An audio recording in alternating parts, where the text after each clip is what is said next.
प्रिय विद्यार्थियों, जैसा कि आप जानते हैं, आयुक्तालय कॉलेज शिक्षा राजस्थान की ओर से प्रतियोगी परीक्षाओं की तैयारी हेतु एक विशेष कार्यक्रम चलाया जा रहा है, ज्ञान सुधा। उस ज्ञान सुधा कार्यक्रम के अंतर्गत विभिन्न परीक्षा उपयोगी विषयों की जानकारी आपको विशेषज्ञों द्वारा दी जा रही है। उसी श्रृंखला में आज हम राजस्थान की बोलियां इस विषय पर आपसे चर्चा करने जा रहे हैं और मैं हूं डॉक्टर अनूप सिंह, सह आचार्य हिंदी विभाग, राजकीय स्नातकोत्तर महाविद्यालय, थाना गाजी, अलवर। सबसे पहले बात ये आती है, राजस्थान की बोलियां जब हम चर्चा करेंगे तो सबसे पहले जो बात आती है वो आती है कि राजस्थान क्षेत्र में बोली जाने वाली बोलियां। जो हिंदी साहित्य के विद्यार्थी हैं वो इसको इस तरह भी कह सकते हैं कि राजस्थानी की बोलियां, क्योंकि हिंदी के अंतर्गत राजस्थानी को एक उपभाषा का दर्जा प्राप्त है और उपभाषा में कई बोलियां समाहित होती हैं, इसलिए हिंदी साहित्य के विद्यार्थी इसको राजस्थानी बोलियां भी कह सकते हैं और जो गैर हिंदी साहित्य के विद्यार्थी हैं वो इसको राजस्थान की बोलियां कह सकते हैं। तो राजस्थान की बोलियों का अर्थ है कि राजस्थान भूभाग में कितनी बोलियां बोली जाती हैं, उनके क्षेत्र क्या हैं, यही परीक्षा की दृष्टि से उपयोगी एक विषय है, उस पर आज हम चर्चा करने जा रहे हैं।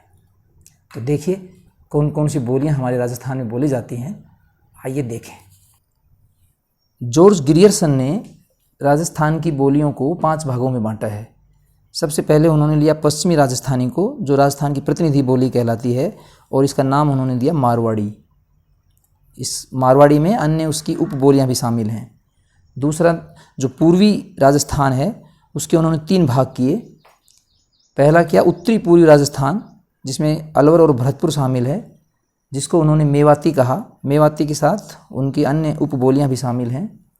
फिर मध्य पूर्वी राजस्थान, जिसमें मुख्यतः जयपुर का क्षेत्र आता है, इस बोली को उन्होंने ढूंढाड़ी कहा। और फिर उन्होंने दक्षिण पूर्वी राजस्थानी को मालवी व अन्य उसकी उपबोलियां कहा और दक्षिणी राजस्थानी को उन्होंने निमाड़ी नाम दिया। हालांकि निमाड़ी अब राजस्थान के क्षेत्र से बाहर है, तो दक्षिणी राजस्थानी को हम मालवी मान सकते हैं। दक्षिण पूर्वी और दक्षिणी राजस्थानी को हम मालवी के रूप अंतर्गत पढ़ेंगे और निमाड़ी उसकी एक उपबोली में। तो अब देखिए आप नक्शे में किस तरह से ये बोलियां आती हैं। और इसके साथ मोतीलाल मेनारिया ने दक्षिण राजस्थानी में ही एक बागड़ी बोली को और बताया है, जो डूंगरपुर और बांसवाड़ा के क्षेत्र में है। और मारवाड़ी की ही एक उपबोली है मेवाड़ी। ये सब हम अभी इस नक्शे में के हिसाब से देखेंगे, मानचित्र में। तो आप देखिए जो बड़ा इलाका आपको दिखाई दे रहा है पीला वाला, ये देखिए आप, जो रेतीला हमारा भाग है, दरअसल ये बीचों बीच हमारा जो तिरछा जो ये डिवाइडर जो दिख रहा है आपको, ये अरावली पर्वत श्रृंखला है। तो अरावली पर्वत श्रृंखला के पश्चिम की ओर का जो भाग है वो पश्चिमी राजस्थान, पूर्व की ओर जो भाग है वो पूर्वी राजस्थान। तो पश्चिमी राजस्थान की एक ही प्रधान बोली है और वो है मारवाड़ी। और मारवाड़ी का इलाके देखिए आप, श्री गंगानगर से आप शुरू कर दीजिए। श्री गंगानगर, हनुमानगढ़, ये फिर आपका बीकानेर, फिर आपका नागौर, फिर आपका जोधपुर, फिर सीमा पर जैसलमेर, बाड़मेर, और फिर इधर ये पाली, फिर आपका जालोर गुजरात की सीमा से लगता हुआ, और फिर आपका ये सिरोही का कुछ भाग, सिरोही का जो पश्चिमी भाग है वो, पर्वतीय भाग को छोड़कर, ये सब का सब आपका मारवाड़ी में आता है। हालांकि इसी पश्चिमी भाग में आपके झुंझुनू, चूरू और सीकर, ये 3 जिले और आते हैं, लेकिन इनमें मारवाड़ी की एक उपबोली है शेखावाटी, वो बोली जाती है। तो इसको हम अलग करते हैं अभी। तो आप सिर्फ पीले क्षेत्र पर ध्यान केंद्रित कीजिए, और ये है हमारी, इसका नाम है मारवाड़ी। मारवाड़ी को लगभग 8वीं शताब्दी में उद्योतन सूरी ने अपने जो कुवलीय माल ग्रंथ लिखा, संस्कृत में है ये ग्रंथ, इसमें इसको मरु भाषा कहा है। और राजस्थानी नाम तो बाद में ग्रियर्सन ने दिया है। राजस्थानी का जिक्र कर्नल टोड ने भी अपने इतिहास ग्रंथ में किया है, लेकिन एक बोली के रूप में, राजस्थान की भूभाग की एक बोली के रूप में राजस्थानी की चर्चा सबसे पहले राजस्थानी नाम जॉर्ज ग्रियर्सन ने ही अपने 1912 में दिया था, जब वो लिंग्विस्टिक सर्वे ऑफ इंडिया तैयार कर रहे थे। हालांकि 1907-8 से तैयार हो रहा था, लेकिन 1912 में ये ग्रंथ पूर्ण हुआ था और उस समय इसका नाम सामने आया राजस्थानी। ठीक है, तो मारवाड़ी में ये आपका पूरा पश्चिमी राजस्थान आ जाता है। इसी की एक उपबोली के रूप में शेखावाटी है, जो शेखावाटी क्षेत्र कहलाता है। चूरू, ये बड़ा इलाका चूरू का है, ये झुंझुनू है और ये सीकर है। इसको हम तीनों जिलों को मिलाकर हम शेखावाटी नाम देते हैं।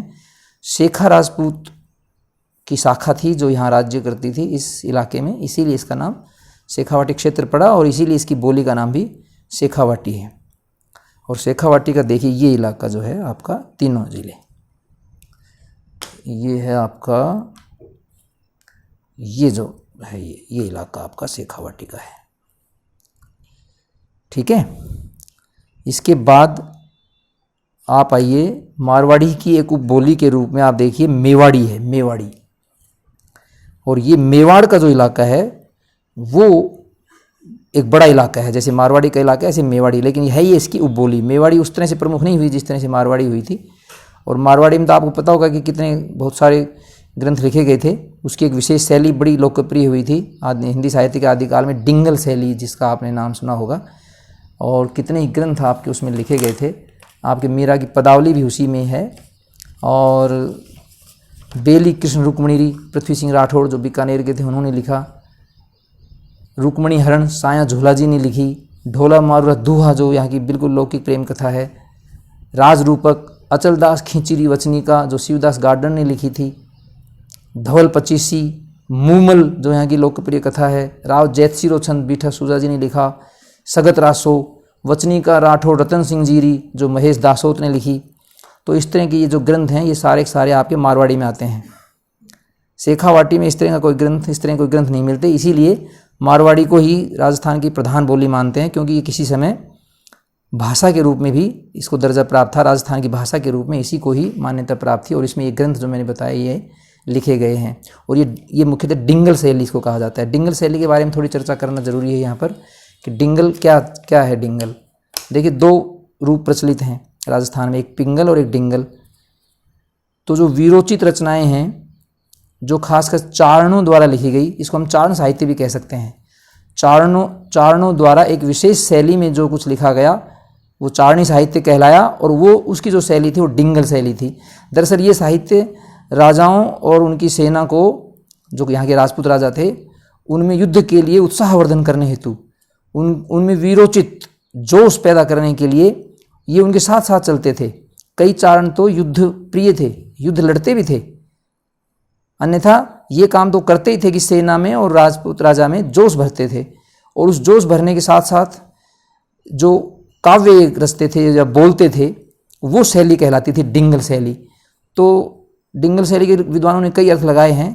तो इससे हम चारणी साहित्य से एक अनुमान लगा सकते हैं कि ये जोर जोर से बोली जाती होगी, तेज कदमों से चलती हुई सेना के साथ ये लोग बोलते होंगे, तो जैसे डग भरते हुए बोलते हैं ना, ऐसे इस तरह से। और डमरू जैसा कोई वाद्य वहाँ बजते भी होंगे साथ साथ, तो उससे भी, डमरू से भी इसका संदर्भ लगाया जाता है। और ये आप मानिए कि राजाओं में जोश कैसे आएगा जब हम उनके कुल की, उनकी परंपरा का वर्णन करेंगे, उनके पूर्वजों द्वारा किए गए महान कार्यों का वर्णन करेंगे, उनके शौर्य का वर्णन करेंगे, खुद उस राजा, तत्कालीन राजा के शौर्य का वर्णन करेंगे, साहस का वर्णन करेंगे, बढ़ा चढ़ा कर करना पड़ेगा ये वर्णन। तब कहीं जाके वो माहौल, वो वातावरण पैदा होता है युद्ध का, और वो अपनी जान जोखिम में डाल देते थे। कितने ही राजा जो है वीर गति को प्राप्त हो जाते थे लड़ते लड़ते, लेकिन पीछे कभी युद्ध से पीछे नहीं हटे। तो चारणी साहित्य का ये बड़ा एक योगदान रहा है कि उनमें देशभक्ति का एक अंश बड़ा अच्छा मिलता है। आज भी याद किया जाता है उस चारणी साहित्य को। देशभक्ति रचनाएं आज भी होती हैं, लेकिन उस तरह से नहीं। कभी चारण पीछे नहीं हटे, खुद भी पीछे नहीं हटे वो, और उन्हें राजा पीछे हटे, न सेना पीछे हटी। तो राजपूतों की वीरता के पीछे कहीं न कहीं ये चारणी साहित्य है, और वो उसकी वो डिंगल शैली है। तो डींग मारना जो कहते हैं ना कि बढ़ा चढ़ा अतिरंजित वर्णन करना, उसके आधार पर भी ये डिंगल शैली का नामकरण किया गया है। तो इस तरह कई मत हैं, उस पर हम ज़्यादा गंभीरता में नहीं जाएंगे। तो ये मारवाड़ी आपकी थी।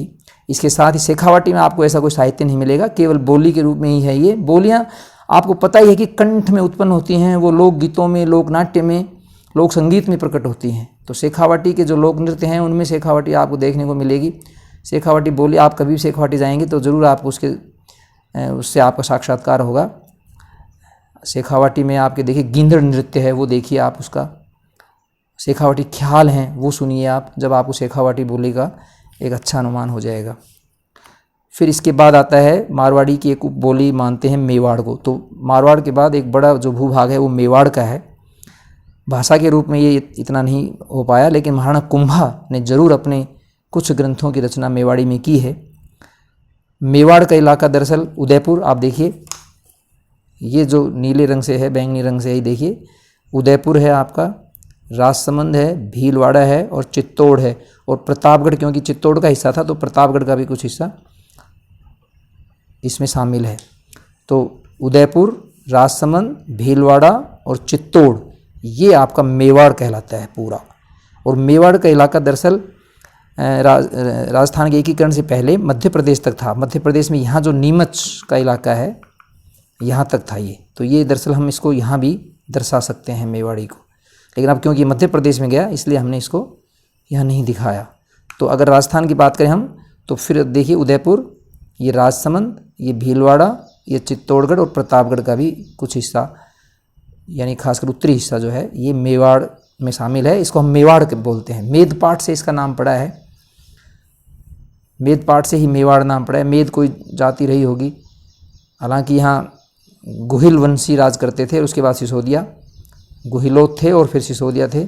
मेदपाट पहले कभी किसी समय में, क्योंकि पर्वतीय इलाका है ये, तो कोई जाति रही होगी जिसके आधार पर इस इलाके का नाम मेवाड़ पड़ा। चित्तौड़ पहले इसका केंद्र हुआ करता था, बाद में इन्होंने उदयपुर को अपना केंद्र बनाया और इसमें ये इलाका शामिल था। नीमच तक का इलाका, मध्य प्रदेश के नीमच, मंदसौर आदि ये सब मेवाड़ में शामिल थे पहले। तो ये हमारी मेवाड़ी है। महाराणा कुंभा इसके प्रमुख शासक रहे हैं। आपने ध्यान दिया होगा कि राणा सांगा और राणा प्रताप, इन्होंने विदेशी आक्रांताओं के खिलाफ खूब संघर्ष किया था, तो उसमें इनका बड़ा नाम आता है। लेकिन साहित्य प्रेमी तो महाराणा कुंभा ही थे और उनकी रचनाओं में ही मेवाड़ी के दर्शन होते हैं। वैसे मेवाड़ी के लोक नृत्य, लोकगीत बड़े प्रसिद्ध हैं, वो आप देखिए, भीलों का नृत्य भी इसमें शामिल हो जाते हैं कई बार। अच्छा, क्योंकि भील भी इस क्षेत्र में बहुत निवास करते हैं, ज़्यादातर संख्या इनमें भीलों की ही है। इसके बाद देखिए आप, अब देखिए आप पूर्वी राजस्थान में आइए आप। पूर्वी राजस्थान में ये इलाका देखिए आप, ये जयपुर, ये आपका जयपुर, ये आपका टोंक, ये आपका अजमेर और ये आपका सवाई माधोपुर और ये आपका दौसा और कुछ हिस्सा आपका करौली का भी इसमें शामिल है। तो करौली का जो दक्षिण हिस्सा है, दक्षिण पश्चिम हिस्सा है, ये सवाई माधोपुर, फिर टोंक, अजमेर और जयपुर और ये फिर दौसा। तो ये जो इलाका आपको दिख रहा है ये दरअसल मध्य पूर्वी राजस्थानी है, पूर्व में है और मध्य पूर्वी राजस्थान इसको कहा जॉर्ज गिरियर्सन ने, और इसका नाम उन्होंने दिया ढूंढाड़ी। ढूंढाड़ी दरअसल किस शब्द से बना है? ये शब्द से बना है ढूंढ। दो शब्द वहाँ प्रचलित हैं, एक तो ढंड नदी है वहाँ पर और एक ढूंढ वहाँ लोक बोली में है। ढूंढ का मतलब होता है माउंट, अंग्रेजी में इसको माउंट बोलते हैं। टीले, रेत के टीले होते हैं ऊंचे ऊंचे, उनको ढूंढ बोलते हैं। हालांकि जब आप पश्चिमी राजस्थान जाएंगे तो वहाँ धोरे बोलते हैं इन्हीं टीलों को, रेत के धोरे, रेत के टीले, लेकिन यहाँ ढूंढ बोलते हैं। तो उसके आधार पर इसका नाम ढूंढाड़ी पड़ा, या ढंड नदी के आधार पर इसका नाम पड़ा होगा। धुंधु नाम का कोई राजा भी यहाँ है पौराणिक, अगर हम इतिहास की बात करें तो। खैर, उससे इतना वो नहीं कि ढूंढ या ढंड नाम से इस क्षेत्र का नाम ढूंढाड़ पड़ा, और यहाँ की बोली को क्या कहा जाता है? ढूंढाड़ी कहा जाता है। एक बार फिर देखिए कौन कौन से इलाके हैं इसमें। अजमेर का, दरअसल अजमेर का जो पश्चिमी हिस्सा है वो तो मारवाड़ी में शामिल हो जाता है, लेकिन जो पूर्वी हिस्सा है वो पूरा आपका ढूंढाड़ी में ही है। जयपुर पूरा, दौसा पूरा और टोंक पूरा, और फिर आपका सवाई माधोपुर भी पूरा ही है इसमें, और